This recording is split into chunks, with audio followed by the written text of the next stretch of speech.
வகையில் தமிழ்நாடு தீயணைப்பு மற்றும் மீட்பு பணிகள் துறை சார்பாக மாணவர்களிடம் ஒரு விழிப்புணர்வு பிரச்சாரத்தை மேற்கொள்வதற்காக நமது பாப்பரப்பட்டி தீயணைப்பு நிலையத்திலிருந்து வருகை புரிந்திருக்கும் தீயணைப்பு வீரர்கள் மற்றும் அதிகாரிகளை நமது பள்ளியின் சார்பாக அன்புடன் வரவேற்கிறேன்.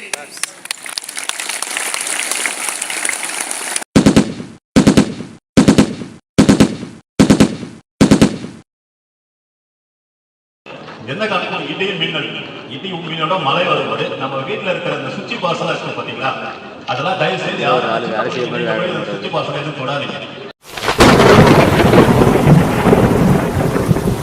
பாத்ரூம்ல போயிட்டு அந்த ஹீட்டர் போற சுவிட்ச் பாஸ் இருக்கும், அதுல போயிட்டு மழை காலத்துல ஈரப்பதம் அதிகமா இருக்குல்ல, அப்ப மீன் கசிவு ஏற்படும்.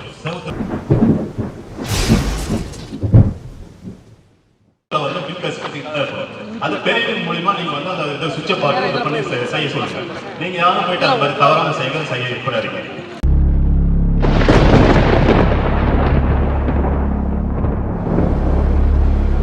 அதே மாதிரி இடி இடிக்குது, இடி மழை வரும்போது இந்த வீட்டு பார்த்தா இரும்பு ஜன்னல் இருக்குது, ஜன்னல் பார்த்தா யாரும் போய் தயவுசெய்து நிற்காதீங்க. இடி இடிக்கிற காலத்துல மழை வரும்போது இடி இடிக்கிற காலத்துல மழை வரும்போது இடி இடிக்கும்ல, அந்த மாதிரி வரும்போது வெளியில போகாதீங்க. அதே மாதிரி வெளியில போனீங்கன்னா போயிட்டு இந்த தண்ணி இருக்கு தேங்கி இருக்கு அந்த மாதிரி இடத்துல போயிட்டு நீங்க போய் விளையாடலாம் செய்யலாம்னு சொல்லிட்டு அந்த மாதிரி போயிட்டு யாரும் போய் குழந்தைங்க வந்து தவறா போயிட்டு அந்த மாதிரி தண்ணியில விளையாடணும்னு போயிடாதீங்க. ஏன்னா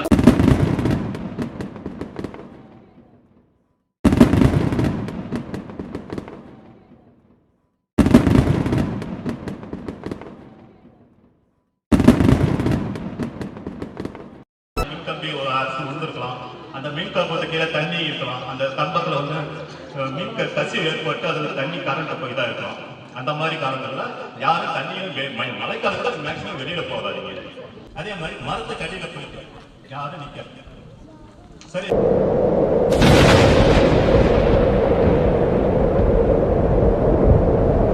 ஆடி கீழே அந்த சால் இல்லாத அளவுக்கு நம்ம தூரமாக நின்றுக்கணும். அதே மாதிரி வீட்டுக்குள்ளே இருக்கிறங்க திடீர்னு போகாம வந்துருச்சு, நம்ம என்ன பண்ணணும் அப்படின்னா கரண்ட் இருக்கிறது பக்கம் அந்த பக்கம் போயிட்டு யாரும் ஓடி முடியாது. நம்ம வீட்டு 4 மூல செவருக்குள்ள பொறுப்பு செவரு, அந்த 4 மூல செவத்துல போயிட்டு ஏதாவது ஒரு மூலையில போயிட்டு இப்ப இதெல்லாம் செவத்தை பார்த்தா அந்த மூல செவரு வச்சுட்டப்பாரு. இது வந்து இந்த செவத்துல மூல சைடுங்க, அங்க போயிட்டு அது எவ்வளவு கல் விழுந்து சரி இருந்தாலும் நமக்கு போதுமான சுவாசி காற்று இருக்கும். இந்த மாதிரி உட்காந்துருந்தா நம்ம நம்மளை காப்பாற்று, நம்மளோட பெரும்பாலும் நம்ம காப்பாற்றிக்கணும். இந்த கை எடுத்துக்கணும் அப்படின்னாக்கா இந்த சேர் ஒன்று பிடிச்சிக்கணும். வீடு இடி இடிச்சு அந்த இது பூகம் வரும்போது என்ன பண்ணணும், எல்லாமே நவ்வும். அப்போ நம்ம உள்ள உட்காந்துட்டு சேருக்கு சார்ந்து சேரு சாயாமல் நம்மள பாதுகாப்பாக இருக்கிறதுக்காக அந்த கையில் போய் இருக்கணும்.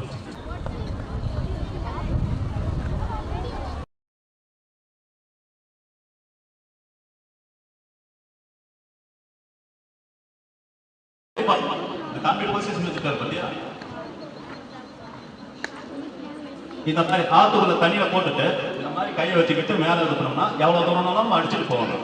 இந்த கவுரு மூலியமா நாங்க என்ன பண்ணோம்னா எங்க கவுரு ஒண்ணு இருக்குல்ல, அந்த கவுரை கொடுத்து நாங்களும் ஒரு லைஃபை போட்டு இந்த லைஃபை தூக்கி அவங்களுக்கு போடுவோம். போட்டோம்னா அவங்க பிடிச்சிட்டு இந்த மாதிரி பிடிச்சி நாங்க இது பண்ணிட்டு இருப்பாங்க. நாங்க உடனே கவுரு மூலியமா பிடிச்சிட்டு போயிட்டு இந்த கவுரை கட்டி நாங்க கரையில இருந்து இழுத்துருவோம். இது வந்து லைஃப் ஜாக்கெட். இதுவும் அதே மாதிரி இது ஒரு தற்காப்பு போடுறாங்க. ஃபோம்லாக செஞ்சது உள்ள வந்து இதா இருக்காது. இதை போட்டுக்கிட்டு நம்ம லைஃப் லைட் போட்டுட்டு நம்ம நீந்த முடியல. நம்மளால எவ்வளோ அளவுக்கு நீந்தி வர முடியுமோ நீந்த அளவுக்கு நம்ம நீந்தி வரலாம். இதை வச்சு நாங்கள் ஆற்றில் வந்து பொதுமக்களையும் விலங்குகள் உங்களுக்கு போட்டு இதை பண்ண முடியாது. இருந்தாலும் நாங்கள் இதை போட்டு நாங்கள் இது பண்ணுவோம். இந்த மாதிரி நீங்கள் இதை பயன்படுத்தணும். சரி சார், நீங்கள் இதெல்லாம் வச்சிருக்கிறீங்க, உங்களுக்கு இந்த பொருள் இருக்கு, நீங்கள் அதை வச்சு காப்பாற்றிக்கன்னு செஞ்சீங்க, நாங்கள் எங்கே போட்டு இந்த மாதிரி பொருள் இருக்கு அப்படின்னு நீங்கள் கேட்கலாம். நீங்கள் தனித்தனி அதுக்கு தான் என்ன பண்ணுறது, நம்ம வீட்டில் அன்றாடம் வந்து இந்த பாட்டில் எல்லாருக்கும் நல்லா இருக்கு. இந்த பாட்டில் எடுத்து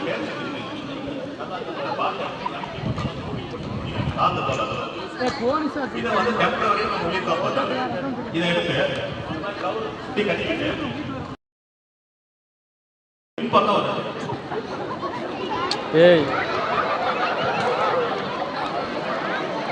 போட்டுட்டு முடிஞ்சா கீழே வந்து ஒரு கவுர் இருந்தது போட்டு நம்ம கட்டிக்கிட்டு நம்ம பார்த்து பொருள் மாதிரி நம்ம இது சேஃபாக நம்ம இதை காப்பாற்றணும். இந்த பாட்டில் நமக்கு அதே மாதிரி இந்த பாட்டில் இந்த கேன் வந்து பெரும்பாலும் எல்லாரும் வீட்லையும் அம்மா நம்ம சீமானம் வச்சு வச்சுக்கோ இல்லை பக்கம் அந்த பழைய வச்சு கேனில் இந்த பிளாஸ்டிக் பொருள்லாம் விற்கிறாங்க. அந்த கண்டிப்பாக இந்த மாதிரி கேன் இருக்கும். இந்த கேன் எடுத்து இந்த மாதிரி ஒரு கவர் கட்டி செஸ்ட்டுக்கு வர மாதிரி இந்த மாதிரி வச்சு கூட இப்படி போய் இன்னி படுத்தோம் இப்படி முடிஞ்சு நம்ம நீந்திக்கிட்டு எடுத்துட்டு வரணும். தண்ணியில் நம்ம நீந்திக்கிறது நீந்திக்கிட்டு கண்டிப்பாக வரலாம். இதான் அதே மாதிரி நம்ம தண்ணி உள்ள பார்க்கல அந்த mineral water can 25 litre can வச்சுருக்கோம்ல அந்த கேனை வந்து மூடி போட்டு அந்த மூடி அதை வச்சுக்கிட்டு தண்ணியிலேருந்து நீட்டு நம்ம வந்து சரியா.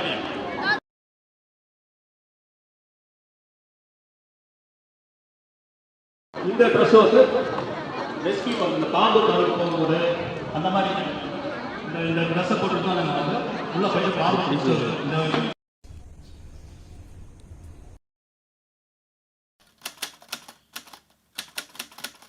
இந்த நம்பர்கள்லாம் கொடுத்துருக்காங்க. நீங்கள் எந்த நம்பருக்குனாலும் சரி உங்களுக்கு தெரிஞ்சது 100 இருந்தாலும் சரி 100 கூப்பிட்டா போலீஸ் தான் வருவாங்க அப்படின்னு சொல்லிட்டு அந்த மாதிரி விட்டுறாதீங்க. இது எல்லாத்தையும் சேர்ந்து கண்ட்ரோல் சென்னையில் இருக்கு. நீங்க 100 கூப்பிட்டாலும் சரி 101 கூப்பிட்டாலும் சரி 108 ஆம்புலன்ஸ் தானே ஆம்புலன்ஸ் தான் வரும் பைக் சர்வீஸ் வராது அப்படிலாம் யாரும் நினைக்காதீங்க. நீங்க எந்த நம்பர் கூப்பிட்டாலுமே பொறுமையா நிதானமா யாரா இருந்தாலும் சரி ஒரு எங்க வீட்டுல இந்த மாதிரி நெருப்பு பிடிச்சிருக்கு வீட்டுல வந்து ஒரு பாம்பு இருக்கு எங்க வீட்டுல வந்து மாடு வந்து கிணத்துல வந்துருச்சு கோழி விழுந்துருச்சு ஆடு விழுந்துருச்சு ஏதாவது உயிருக்கு மனித உயிர்களுக்கு விலங்குகளுக்கு உங்களால முடியலன்ற உதவி வந்து எங்ககிட்ட நீங்க கேட்கும் போது இந்த நம்பருக்கு நீங்க கூப்பிடுங்க. கூப்பிடும் போது தெளிவா கண்ட்ரோலுக்கு நம்பர் கரெக்டா சொல்லுங்க. அதாவது நீங்க பேசும்போது தெளிவா உங்க பேரு அதே மாதிரி எந்த மாவட்டத்துல இருந்து பேசுறாங்க. அவங்க சென்னையில இருக்காங்க நீங்க போன் பண்ணும்போது அவங்க என்ன பண்ணுவாங்க பாப்பரெட்டிப்பட்டி தருமபுரி டிஸ்ட்ரிக்ட் அவங்க தெரியாது.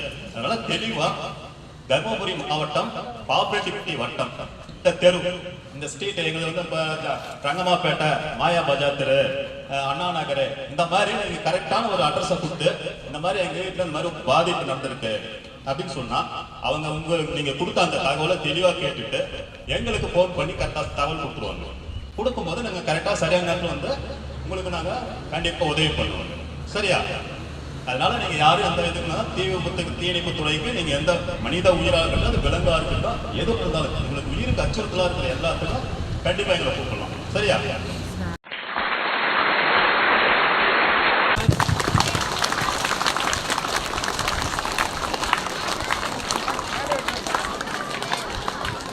இந்த தீயணைப்பு துறைன்றதை பார்த்தீங்கன்னாக்கா மனித உயிர்களுக்கும் விலங்குகளுக்கும் பொருள் இழப்பீடு இதெல்லாம் தவிர்க்கிறதுக்காக ஆபத்து காலங்களில் பயன்படுவதற்கு நாங்கள் தீயணைப்பு துறையில் வந்து நாங்கள் வந்து உங்களுக்கு துரிதமாக செயல்படுவோம். சரி, இப்போ உங்கள் வீட்டில் வந்து ஒரு தீ விபத்து ஏற்பட்டுருது.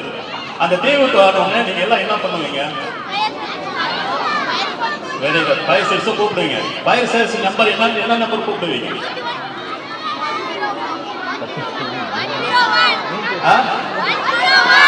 Very good, super. 101. அதுக்கு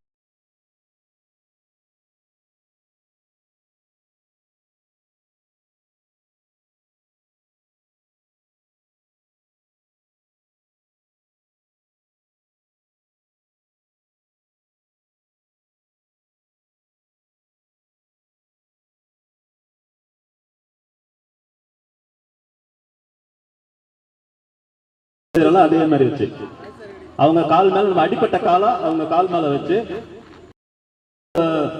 கவுரா துணி டேப்பு இந்த மாதிரி இருந்தா இந்த காலை ரெண்டு சேர்த்து கட்டிக்கிட்டு அவங்கள வெளியில ரெஸ்கியூ பண்ணி பில்டிங் உள்ள இருந்து கூட்டிட்டு வந்துடலாம்.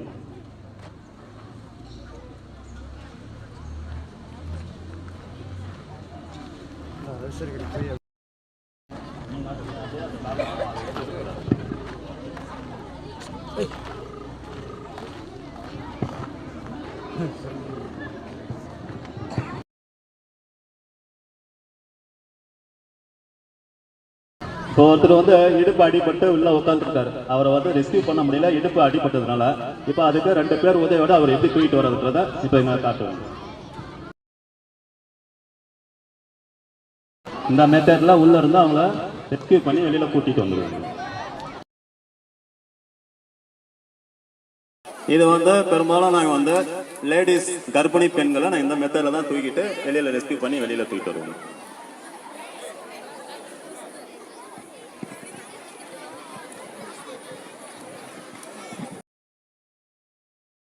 இப்போ இது வந்து நாங்கள் லேடிஸ் தூக்கணுது, எங்களுக்கு லேடிஸ் தூக்கணும். இதே ஜென்ஸ் அடிபட்டிருக்காரு, அவர் சுயநினைவின்றி அடிபட்டிருக்காருன்னா அவருக்கு சுயநினைவே இல்லை, அப்போ எங்களுக்கு ஃபயர்மேன் லிஃப்ட். இந்த மெத்தடில் நாங்கள் இதை தூக்கிட்டு எவ்வளோ தூரம்னாலும் நாங்கள் நடந்து போகலாம். 2 கை பிரசாந்த் 2 கை விட்டுரு, எவ்வளோ தூரம்னாலும் இந்த மெத்தடில் நாங்கள் தூக்கிட்டு வருவோங்க. அதே மாதிரி இதே மெத்தடில் ஏனிலேருந்து மேலேருந்து ஒருத்தர் தூக்கிட்டு வரதும் கீழே இருந்து ஒருத்தர் தூக்கிட்டு போற மெத்தட் இது. இந்த மாதிரி மெத்தட் இதை வந்து சுயநிலம் இல்லாம இருக்கிறவங்க எவ்வளவு தூரம்னாலும் நாங்கள் ரெஸ்கியூ பண்ணி தூக்கிட்டு வருவாங்க. எங்களுக்கும் அது எந்த டயர்ட்னஸ் எதுவும் எங்களுக்கும் தெரியாது. வீட்டில் நமக்கு வந்து இப்போ நைட்டு வந்து அம்மா சமையல் செஞ்சுட்டு கேஸ் ஆஃப் பண்ணாம அப்படியே விட்டுடுவாங்க. அது என்ன பண்ணோம், நைட்டெல்லாம் என்ன பண்ணோம், நெருப்பு அந்த கேஸ் ஃபுல்லா ரூம்ல ஃபார்ம் ஆயிடும். இப்போ நம்ம கேஸ் நம்ம வீட்டில் இருக்குதுன்றது நம்ம எப்படி தெரிஞ்சுக்கிறாங்க? இப்போ நம்ம பெரியவங்களாகட்டும் நம்மளாகட்டும், அம்மா பார்த்து அடுப்பு பற்ற வைக்கிறாங்க, பற்ற வைக்கிறது அம்மா ஸ்மெல் வருதுமா கேஸ் வருதுமான்னு அதை எப்படி நம்ம தெரிஞ்சுக்கிறாங்க? இயற்கையாகவே எல்பிஜிக்கு வந்து சுவாசம் பண்ற இதே கிடையாது. அது வந்து சுவாசம் இல்லாத ஒரு வாயு. அது அந்த வாயுவை வந்து நம்ம உணர்றதுக்காக எத்தில் மெர்காப்டைன் அப்படின்ற ஒரு கெமிக்கல் அதுல வந்து மிக்ஸ் பண்ணுவாங்க. ஏன்னா அந்த இது வந்து அழுகிய முட்டை ஸ்மெல் கொண்டு அது வாசனை. அது அந்த வாசனை அடிக்கிறனால தான் நமக்கு கேஸ் இங்க இருந்து அந்த ரூம்ல அடிக்கிறதோட இந்த அளவுக்கு நமக்கு வந்து முகத்துல வந்து நெட்டிச்சில கொடுக்குறது அந்த எத்தில் மெர்காப்டைன் அந்த இதை அதை வச்சுதான் நம்ம வந்து உணர்ந்துக்கிறோங்க. சரி, இப்ப நம்ம ரூம்ல வந்து வீட்டுல சமையல் கட்டு ஃபுல்லா வீடு ஃபுல்லா கேஸ் வந்து ஃபார்ம் ஆயிடுச்சு. நம்ம அடுத்ததான் என்ன பண்ணணும்? நம்ம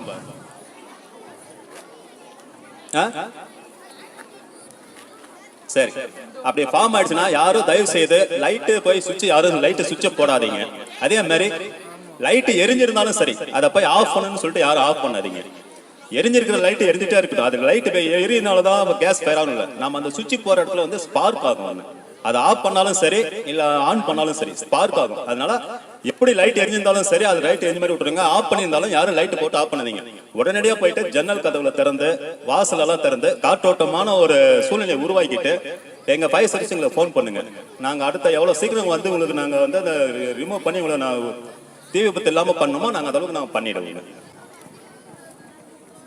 இப்ப வீட்டுல நம்ம அன்றாடம் செய்யும் போது நம்ம ஆயில் ஃபயர், இப்ப அம்மா நம்ம வீட்டுல செய்யும் போது பலகாரம் வச்சு இது பண்ணும் போது இந்த மாதிரி ஒரு ஃபயர் ஆயிடுது. அப்ப என்ன நம்ம தப்பு பண்றாங்க, என்ன தப்பு பண்ணக்கூடாது, அதுக்காக இந்த ஒரு மெத்தட்.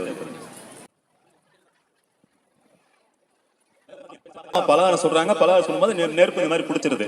அப்ப நான் என்ன பண்ணுவோம், அவசரத்துல என்ன பண்ணுவாங்க, பக்கத்துல இருந்து தண்ணி எடுத்துட்டு போயிட்டு ஊத்துறதுக்கு வருவாங்க. ஊத்துனா என்ன ஆகுது பாத்தீங்களா, மேல இன்னும் சேர்ந்துதான் இது எரியும்.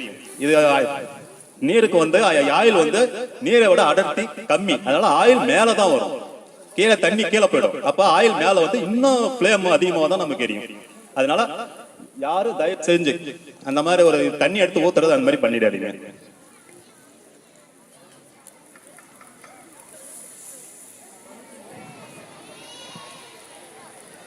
இது வந்து இந்த தீவு தணிக்கிறதுக்காக இதை நாங்கள் பயன்படுத்துறது கிடையாது.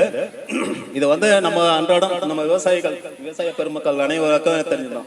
நம்ம நிலத்துல வந்து பூச்சி மருந்து அடிக்கிறதுக்காகவும் இதுக்கு அடிக்கவும் பயன்படுத்துற ஒரு சாதாரண ஒரு மெஷின் தான். இது வந்து தீனிப்பு துறைக்காக தனிப்பட்ட ஒரு பொருள் கிடையாது. இது எதுக்காக அப்படின்னா, இப்போ மேல மலை மேல ஃபயர் ஆயிடுது, மலைக்கு இருக்கு கீழே இருந்து எங்களுக்கு ஓஸ் போட்டு இது பண்ண முடியாது, மேல தண்ணி வசதி இல்லை, ஆனா அங்கங்க சின்ன சின்னதா ஃபயர் ஆயிட்டு இருக்குது. அப்ப இதுல வந்து நாங்க வந்து ஒரு 20 லிட்டர் தண்ணி கெப்பாசிட்டி எடுத்துட்டு போயிட்டு எரியிற இடத்துல இருந்து இந்த ஸ்ப்ரே பண்ணி நாங்க தீ விட்டா தடுக்குவோம். அதுக்காக இந்த இதை வந்து பயன்படுத்திதாக கொடுத்துருக்காங்க.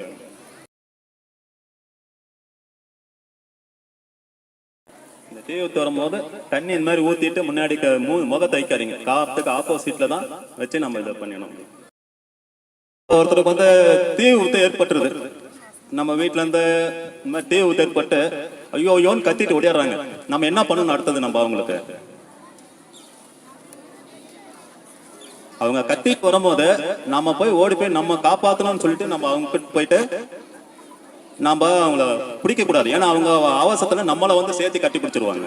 அதனால நம்ம என்ன பண்ணோம், பின்பக்கமா அவங்க எரிஞ்சிட்டு வராங்கன்னு வச்சுக்காங்க, பின்பக்கமா போயிட்டு இந்த ஈர சாக்கு பெட்ஷீட் இந்த மாதிரி இருக்கிறத வந்து ஈர சாக்கை போட்டு பின்பக்கமா அவங்க முதுகு பின்னாடி போயிட்டு அந்த சாக்கை போட்டு அவங்களை கீழே தள்ளி அப்படியே சுருட்டி அவங்களை அப்படியே இது பண்ணிட்டு போகணும், சுருட்டணும்.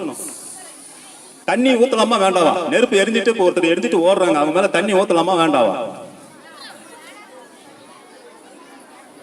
கண்டிப்பா தண்ணி ஊத்தணும்.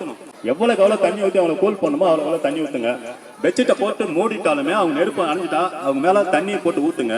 அதே மாதிரி இந்த வாழைக்கரை போடுறான் அதுக்கு நமக்கு கொப்பளம் கட்டாது, இந்த ஆயில் தடவுறங்க, அந்த மாதிரி பழைய காலத்து நடைமுறைகளாக யாரும் செயல்படுத்தாதீங்க.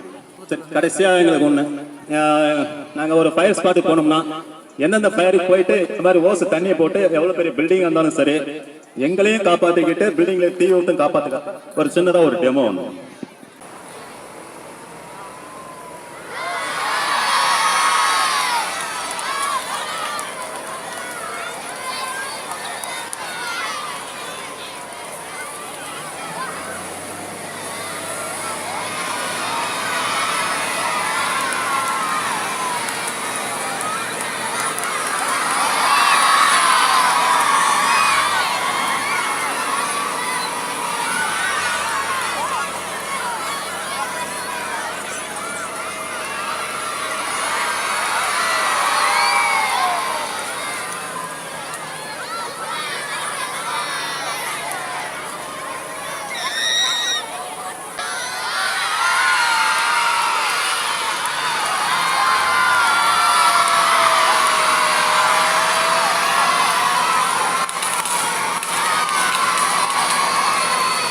அனைவருக்கும் மீண்டும் ஒரு முறை இனிய வணக்கத்தை சொல்லி எங்க தமிழ்நாடு தீயணைப்பு மீட்பணி பிரிவின் சார்பாக இவ்வளவு நேரம் ஆசிரியர் தாளாளர் அவர்களுக்கும் ஆசிரியர் பெருமக்களுக்கும் பள்ளி மாணவர்கள் அனைவரும் இவ்வளவு நேரம் பொறுமையாகவும் அமைதியாகவும் இருந்து ஒத்துழைப்பு கொடுத்தவங்க அனைவருக்கும் பாப்பரெட்டிப்பட்டி தீயணைப்பு மீட்பு பணியின் சார்பாக இனிய மாலை வணக்கத்தை தெரிவித்துக் கொள்கிறேன். நன்றி, வணக்கம்.